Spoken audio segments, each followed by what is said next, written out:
हरियाणा के मुख्यमंत्री नायब सिंह सैनी ने आज माता मनसा देवी मंदिर परिसर में धर्मपत्नी सुमन सैनी के साथ पूजा अर्चना की। उन्होंने मंदिर परिसर में मौजूद श्रद्धालुओं से बातचीत भी की। इस मौके पर भाजपा प्रदेश उपाध्यक्ष बंतो कटारिया, श्यामलाल बंसल, कृष्ण धूल, अतिरिक्त उपायुक्त निशा यादव, माता मनसा देवी श्राइन बोर्ड के सीईओ अशोक बंसल सहित अन्य गणमान्य व्यक्ति मौजूद रहे। इस अवसर पर पत्रकारों से बातचीत करते हुए कहा कि नववर्ष के अवसर पर प्रदेश के नागरिकों की उत्तम स्वास्थ्य की कामना करते हैं। वर्ष 2025 में प्रदेश विकास की नई बुलंदियों को छुए, इसके लिए महामाई के चरणों में मंगल कामना की है। पंचकुला से पत्रकार सुरिंदर चौहान की रिपोर्ट। 2024 बहुत सारे विषयों को लेकर के हम प्रदेश को आगे बढ़े हैं और 2025 में हम और तेज गति से आगे बढ़ेंगे। 2025 का आगमन हुआ है। आज माता रानी के चरणों में शीश नवाने का मौका मिला है।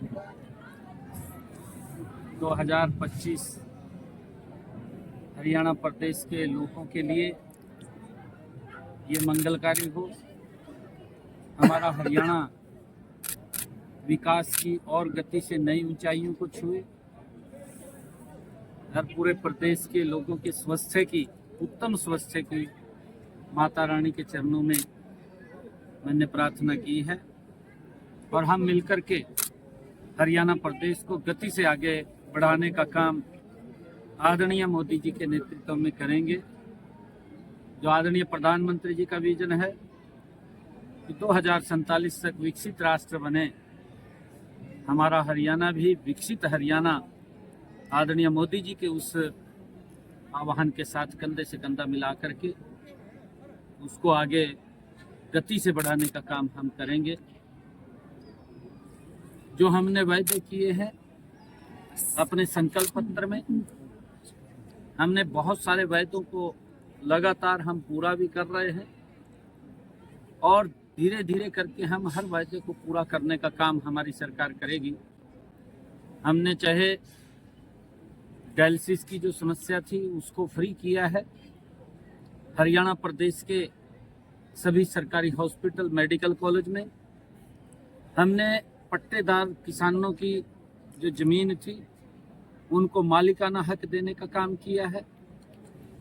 हमने 24,000 युवाओं को बिना पर्ची, बिना खर्ची के हमने जो शब्द कहे थे उसको पूरा किया है और उसके साथ साथ हमने और भी ऐसे कार्य कि हरियाणा प्रदेश विकास की नई ऊंचाइयों को छुए, उसको लेकर के हम गति से काम करेंगे। आज माता रानी के चरणों में आने का अवसर मिला है। मैं सभी प्रदेशवासियों के उत्तम स्वास्थ्य और हरियाणा प्रदेश के विकास की गति के लिए हमने कामना की है। 2025 के मैं सभी को बहुत बहुत बधाई देता हूँ, शुभकामनाएं। सीएम साहब, क्योंकि किसानों का मुद्दा लगातार एक चैलेंजिंग है सरकार के लिए भी, क्योंकि इस समय भी चल रहा है और 3 तारीख को एक बहुत अहम मीटिंग होने वाली है पंचकुला में, हरियाणा में भी। किस तरह से देखते हैं, किस तरह से, क्योंकि एक सरकार की तरफ से या कह सकते हैं किसानों की कोई मीटिंग को लेकर, क्योंकि जिस तरह से खनौरी में या फिर हरियाणा के किसान या पंजाब के किसान लगातार आपस में भी कोऑर्डिनेशन मीटिंग कर रहे हैं, लेकिन उनका कहना है कि सरकार की तरफ से, केंद्र की तरफ से किसी भी तरह का कोई बातचीत के लिए नहीं हो रहा, जिसको लेकर कहीं ना कहीं अब ये चैलेंज है। देखिए, माननीय सुप्रीम कोर्ट ने एक कमेटी बनाई हुई है जो लगातार किसानों के संपर्क में है, उनसे बातचीत कर रही है और माननीय सुप्रीम कोर्ट उसको फॉलो कर रहे हैं। हमने हरियाणा के किसानों की 100% फसल एमएसपी पर खरीदने का निर्णय किया है और हम खरीद रहे हैं। 14 फसलें हम पहले ही खरीद रहे थे, हमने अब 100% फसल खरीदने का निर्णय हमने किया है। विधानसभा के अंदर हमने अभी पिछले दिनों नोटिफिकेशन हुआ है, किसान को ये गारंटी दी है कि उसकी 100% फसल हम एमएसपी पर खरीदेंगे। लगातार पिछले 10 वर्षों में जो मोदी सरकार ने किसान हित में मजबूत कदम उठाए हैं, आज तक इतिहास में किसी सरकार ने वो कदम नहीं उठाए हैं क्योंकि किसान के नाम के ऊपर दलों ने राजनीति की है, परंतु उनके हित के अंदर कोई निर्णय नहीं किया। हमने हरियाणा के 100% फसल को खरीदने का निर्णय किया है। पंजाब के अंदर भी, हिमाचल के अंदर भी, कर्नाटक के अंदर भी, तेलंगाना के अंदर भी कांग्रेस की सरकार है और आम आदमी की सरकार है। वहां के किसान को इस बात को लेकर के आश्वस्त जरूर करना चाहिए कि आपकी फसल को हम 100% खरीदेंगे, परंतु इस प्रकार का राजनीतिकरण ये ठीक नहीं है। और किसान हमारे भाई हैं, हम उनके दुख सुख के अंदर शरीक रहते हैं। मैं स्वयं किसान का बेटा हूँ, एक गरीब किसान परिवार से मैं आता हूँ। मुझे मालूम है किसान की समस्याएं क्या हैं। अभी हमारे यहाँ पर बरसात के कारण कुछ स्थानों के ऊपर ओलावृष्टि भी हुई थी और हमने तुरंत निर्णय किया कि हमने जो पोर्टल है कि उसके ऊपर रजिस्ट्रेशन कराएं। अगर किसी किसान का कोई खराबा हुआ है तो हम उसका मुआवजा देने का भी काम करते हैं और लगातार कर रहे हैं।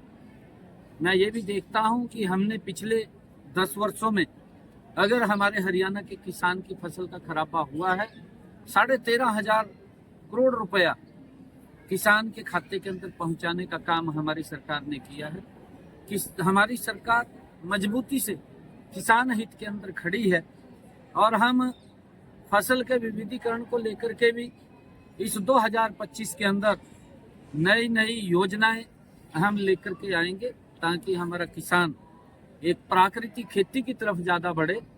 और किसान, क्योंकि खर्चे वाली जो ज़्यादा जैसे धान की फसल है उसके ऊपर पानी का बहुत ज़्यादा हमें देना पड़ता है, दबाव रहता है, परंतु वो दबाव पानी का कम हो उसको लेकर के भी हमने पीछे भी ये योजना बनाई थी कि जो विभिन्न हमारी फसलें हैं उन अगर वो धान से अलग फसल बोता है तो उसको हम इंसेंटिव भी देते हैं, वो भी देने का काम कर रहे हैं और आगे भी उसको देने का काम हमारी सरकार करेगी। लोहारू में कांग्रेस विधायक के कॉलेज में दलित छात्र ने आत्महत्या करती है, उस मामले पर नहीं, देखिए जो भी दोषी व्यक्ति है उसको बख्शा नहीं जाएगा, कोई सवाल ही नहीं है। जो भी जिसने भी उसके अंदर दोषी है उसके खिलाफ सख्त कार्रवाई होगी। हम बख्शने वाला सवाल नहीं है किसी प्रकार का।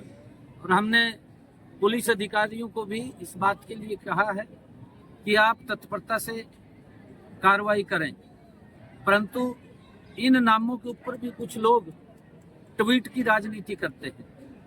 दुर्भाग्यपूर्ण है, जब वो ट्वीट कर रहे थे उनको देखना चाहिए कि व्यक्ति कौन है, वो उन्हीं के दल का व्यक्ति है, उनको ये भी समझना चाहिए। परंतु दल से ऊपर उठ करके हम किसी व्यक्ति के साथ अगर अन्याय हुआ है उस अन्याय को हम बिल्कुल सहन नहीं करेंगे, उसके खिलाफ सख्त कार्रवाई होगी। ठीक है, थैंक यू सर।